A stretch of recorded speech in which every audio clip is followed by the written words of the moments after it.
Olá, imagine só esta situação. Depois de um tempo afastado por motivos de saúde, finalmente chega a alta médica. O perito do estado concorda, está tudo certo para voltar. Mas aí, ao chegar na empresa, a porta está metaforicamente fechada. É um cenário complicado, né? E é exatamente sobre isso que a gente vai conversar hoje. O que fazer quando se está nesse impasse? Pois é, essa é a pergunta que coloca muitos trabalhadores numa situação que parece impossível. De um lado recebe-se um sim, pode voltar, do outro um não, ainda não dá. Fica parecendo um beco sem saída, mas acredite, existe um caminho para resolver isso. E aqui está o conflito, bem desenhado. De um lado, o INSS, que é o órgão que cuida dos benefícios, diz que a pessoa já está apta, que pode trabalhar.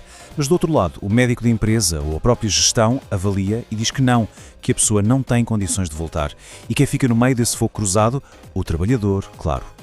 Para a gente entender na prática como tudo isso acontece, vamos seguir a história do João. O caso dele é um ótimo exemplo do que está em jogo e, mais importante, de como navegar por esse desafio. A jornada do João é bem clássica. Ele se afastou, fez o tratamento e depois de um tempo o INSS deu a alta. Tudo certo, né? Errado. Quando ele se apresentou para voltar ao trabalho, a empresa simplesmente barrou o retorno. E o resultado?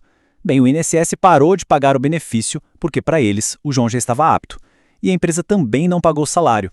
De um dia para o outro ele ficou sem renda nenhuma.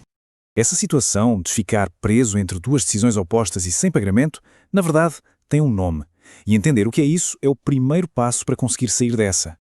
O nome é limbo previdenciário. É exatamente esse vácuo, não se recebe do governo e nem da empresa.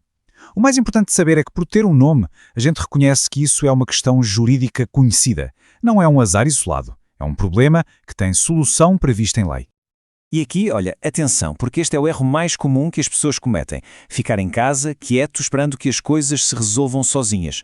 Mas a inércia aqui não é uma estratégia, é o que só piora a situação. Ficar parado só vai prolongar a angústia financeira e emocional. A boa notícia é que existe sim uma estratégia bem clara e direta para sair desse limbo. E tudo se resume a tomar a atitude certa, na hora certa. Lembra do João? Então, ele não ficou parado esperando. Ele sabia que precisava agir.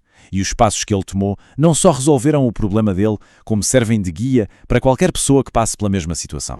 A solução é, na verdade, bem simples. Primeiro passo, a pessoa tem que se apresentar formalmente na empresa, pronta para trabalhar. Se a empresa negar o retorno, vem o passo mais importante de todos: exigir essa recusa por escrito. Esse documento, essa recusa por escrito, é a ferramenta mais poderosa que se pode ter nesse momento. Porquê? Porque ele transforma uma recusa verbal, que é difícil de provar, num facto documentado.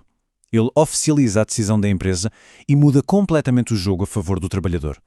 Com essa prova em mãos, a responsabilidade passa a ser totalmente da empresa. Se ela está impedindo um trabalhador de voltar, mesmo com a alta do INSS, a lei é muito clara. A empresa tem que arcar com as consequências. Ou ela aceita o funcionário de volta, ou ela paga o salário até a situação ser resolvida. O que não pode é deixar o trabalhador sem receber. Então, depois de olhar para o problema e para a solução, qual é a lição principal que tem que ficar daqui? A regra de ouro. A frase é esta e resume tudo. Em matéria de previdência, quem não age, não recebe. Em questões de direito do trabalho e previdência, esperar não resolve. Agir, documentar e exigir os seus direitos é o que, no fim das contas, garante o resultado. E a gente termina com essa reflexão. Saber disso é muito importante, mas o conhecimento só vira poder quando a gente usa. Então é preciso lembrar, diante do limbo previdenciário não se espera. Age-se, documenta-se, exige-se, porque aquele papel, aquela prova escrita, não é só um papel. É a sua voz, a sua força e a sua proteção.